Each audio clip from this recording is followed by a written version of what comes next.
testigos. Vosotros también seréis mis testigos, mis amigos. Daréis testimonio y seréis mis testigos también.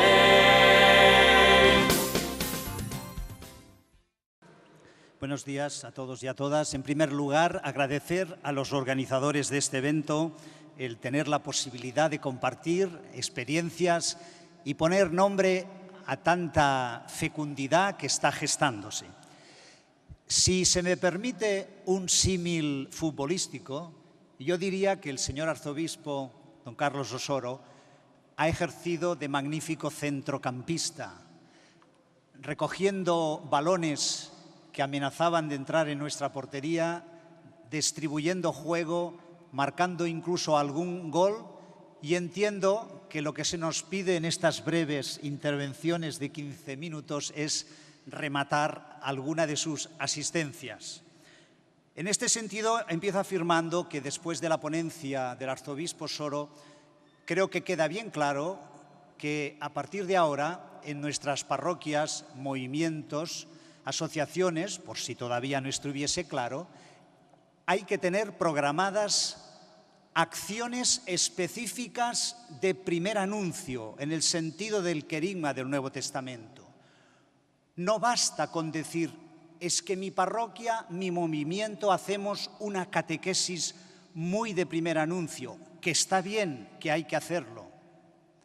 No basta con decir, es que nuestra liturgia, nuestra homilía potencia todo lo que la liturgia tiene de querigma, de primer anuncio. Muy bien, es importante, hay que hacerlo. Pero hay que preguntarse, ¿qué actividades programadas, revisables hay en nuestra parroquia que pretenden, con diversos métodos, llegar a las personas que no asisten a las catequesis sistemáticas, llegar a las personas que no asisten a la Eucaristía dominical, que en nuestros países mediterráneos son muchísimas?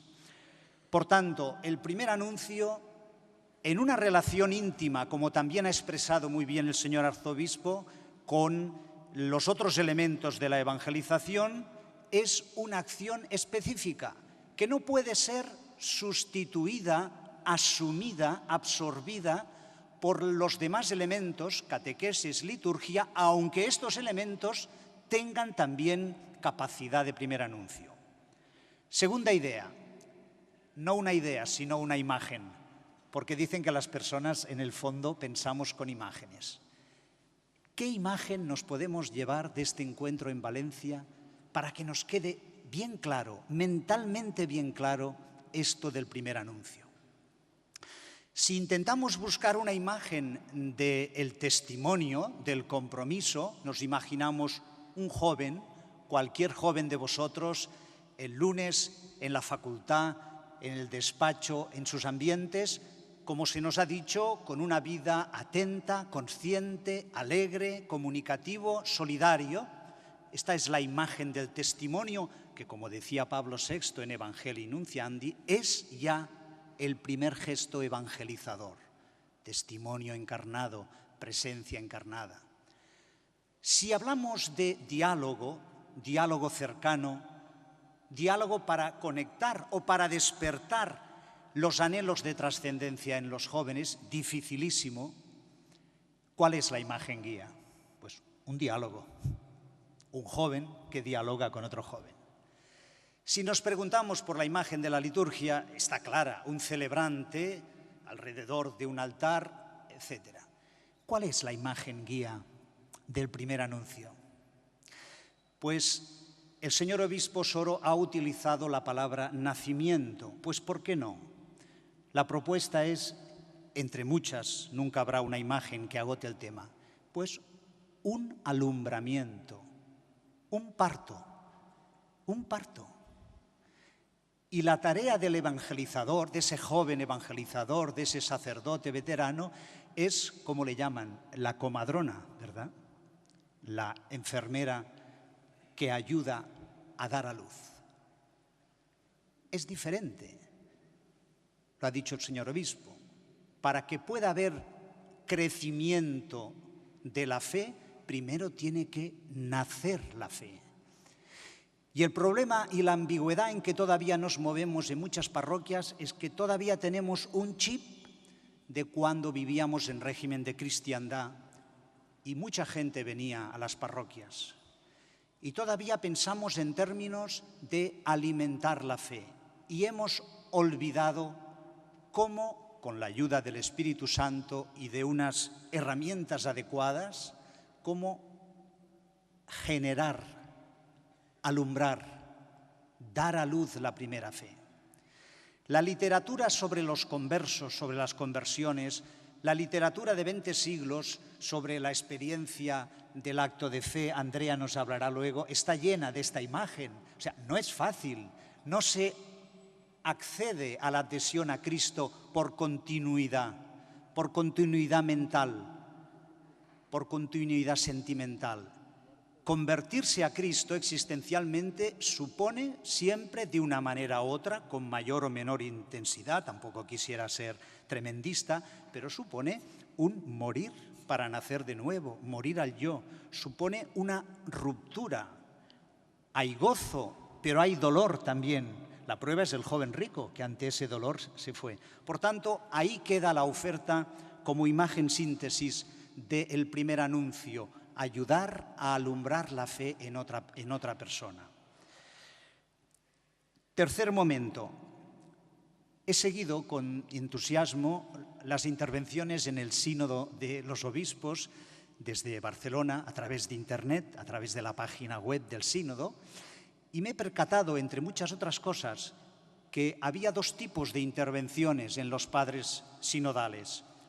Unos, sobre todo los europeos, insistían en que el primer anuncio debe ir precedido de una primera fase en la que se intente entrar en diálogo con este sujeto posmoderno, con este joven pasota, para intentar, en un diálogo respetuoso, encontrar esos resquicios donde pueda empezar a abrirse el sentido de la trascendencia. Otros, América Latina, algunos de los nuevos movimientos, hablan directamente del anuncio querigmático liso y llano: Cristo te ama, Cristo ha muerto por ti. Estamos esperando las propuestas de los padres sinodales en las que seguramente habrán hecho un esfuerzo por articular estas dos inquietudes, las dos legítimas y que las dos pueden articularse. En el mensaje final me ha parecido intuir ya un principio de articulación cuando dice que el primer anuncio va dirigido a la mente y al corazón. Y esta es también una articulación que quisiera proponer. Evidentemente, el anuncio no es irracional, como nos ha recordado el señor arzobispo. Hay razones para creer, aunque van más allá de la razón empírica.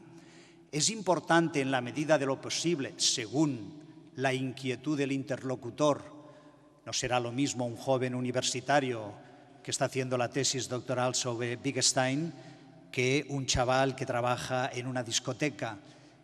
Pero ambos viven este mundo cerrado en el que Dios no es necesario. Por tanto, una primera fase del primer anuncio debe dirigirse a la mente, a la razón.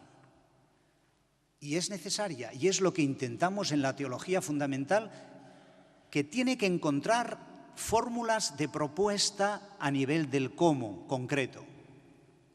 En una segunda fase hay que dirigirse al corazón, porque también es muy propio y específico del primer anuncio, que es una interpelación. Si quieres, déjalo todo, dalo a los pobres, ven y sígueme. Este momento interpelador al corazón nos cuesta un poco recuperar este estilo, porque en la memoria histórica nuestra está, aunque sea un poquito lejano, sobre todo los mayores de 50 años, las prácticas impositivas, los tipos de predicación de tiempo antiguo. El reto está ahí, cómo articular el mensaje dirigido a la mente y el mensaje dirigido al corazón, que en la práctica seguramente se da de una manera mezclada, pero que es importante teóricamente tenerlo presente. También quisiera hacer una llamada, todavía desde la resonancia teológica, a lo que podríamos formular de la siguiente manera. ¿Por qué es tan importante el primer anuncio querigmático? ¿Y por qué es tan importante, después de entrar por el ángulo de las razones, proponer el encuentro directo, invitar a la persona que nos ha acompañado a este momento? Mira, si quieres, esta noche o mañana o cuando quieras, ¿por qué no te diriges a Jesús desde lo hondo de tu corazón diciendo: Jesucristo, si existes, haz que te conozca? Es la oración que pronunció Carlos de Foucault, que pronunció Jacques Maritain, que luego fue un gran filósofo. ¿Por qué es importante?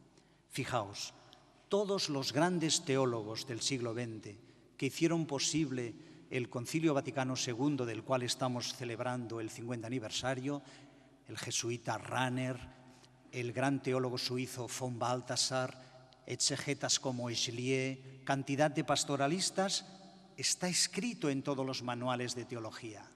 El anuncio de Jesucristo resucitado, cuando se pronuncia con humildad, con fe, con amor, cuando se intenta encarnarlo en la situación del joven que tenemos enfrente, en tus gozos, en tus alegrías, en tus fracasos, Cristo los ha asumido en la cruz, los ha vencido con su resurrección, te ofrece la fuerza de su Espíritu Santo aquí, ahora, para que empieces a hacer un camino.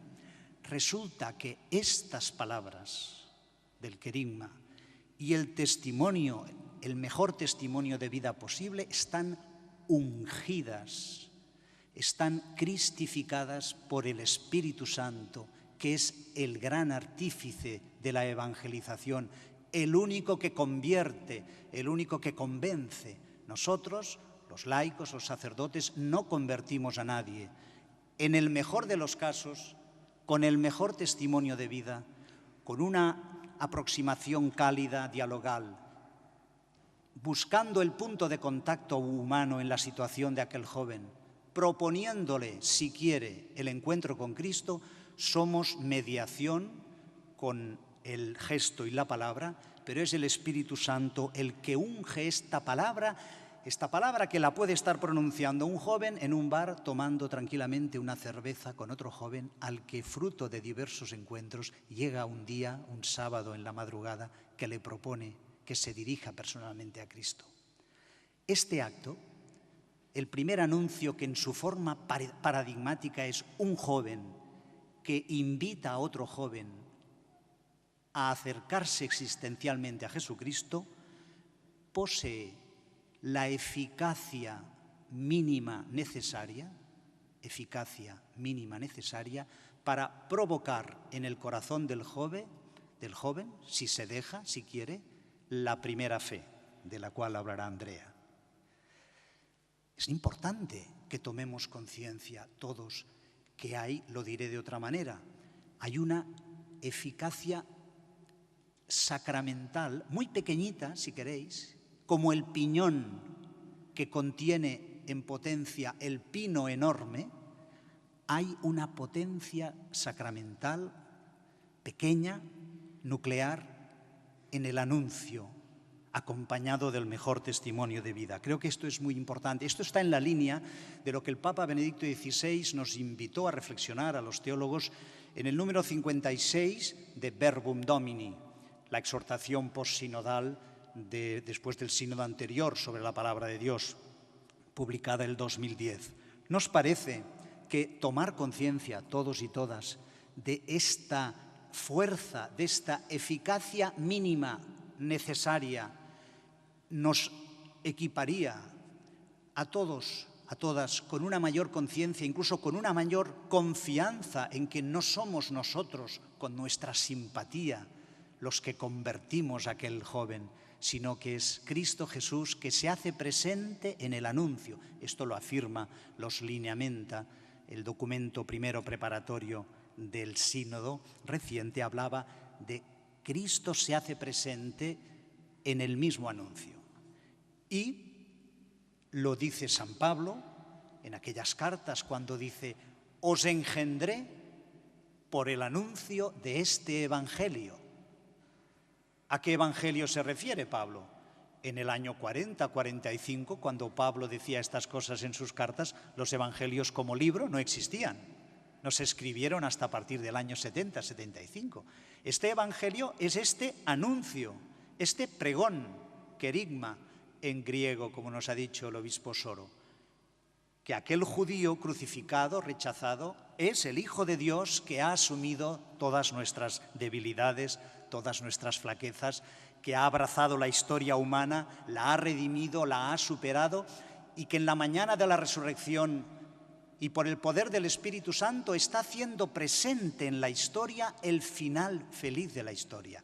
Es lo que se llama también, con una palabreja del argot teológico, el carácter escatológico del cristianismo. Eschaton quiere decir lo último, lo definitivo. Por tanto, cuando le estamos anunciando Cristo resucitado a un joven, y lo hacemos con humildad, con fe, con esperanza, habiendo orado antes, durante y después del anuncio, Cristo resucitado se hace germinalmente presente. Luego, si el joven acepta, tendremos que ofrecerle un recorrido de reiniciación cristiana, si ya fue un joven bautizado, que incluso ya hizo la primera comunión. Es muy importante que nuestras parroquias, nuestros arciprestazgos, preparen estos recorridos itinerarios. Aquí en Valencia se está haciendo un recorrido de renovación cristiana ofrecido a todas las parroquias. Tengo entendido que hay 25.000 personas implicadas, con un plan de 4 años de formación en oración, en catequesis, que tiene su punto de partida en una renovada propuesta del primer anuncio. Porque, como ya se ha dicho, y es importante recordar, el primer anuncio lo necesitan los que nunca han oído hablar de Cristo, los que, habiendo oído hablar de Cristo, se alejaron de Él. Pero también necesitan este anuncio querigmático los que no se han movido de los bancos. Y no se puede dar por presupuesto que tienen una relación personal, cálida, existencial con Jesucristo como Salvador de sus vidas. Lo digo de una forma un poco provocativa, que no se molesten los catequistas y liturgos. No es con más catequesis como se despertará la fe adormecida de los católicos, sino con más primer anuncio, contrastándolos, enfrentándolos, invitándoles a que renueven su encuentro personal con Cristo. También matizo esta afirmación, como ha dicho el obispo Soro, también señalando que hay una gran intimidad, relación íntima entre primer anuncio y catequesis, y existen las llamadas catequesis de primer anuncio, catequesis querigmáticas, que son las que el Directorio General para la Catequesis del año 1997, en los números 61-62, recomienda que se hagan siempre en las parroquias, en los movimientos, siempre que se empieza una catequesis nueva, con personas nuevas o personas habituales, que se empiece proponiendo catequesis de primer anuncio. Son catequesis que no empiezan explicando la historia de la salvación o el credo, no son todavía catequesis temáticas, son catequesis que proponen en un contexto orante el encuentro vivo aquí, ahora, si quieres, con Cristo, a través de una página viva del Evangelio. El encuentro de Jesús con la samaritana, el encuentro con Zaqueo, como antes se nos ha hablado. En fin, tenemos mucho por hacer. Hace falta también que se produzcan modelos concretos, pero me ha parecido interesante aprovechar las magníficas asistencias del arzobispo Carlos Osoro para intentar, en la medida de lo posible, hacer algunas precisiones todavía desde el campo teológico y pastoral fundamental. Muchas gracias.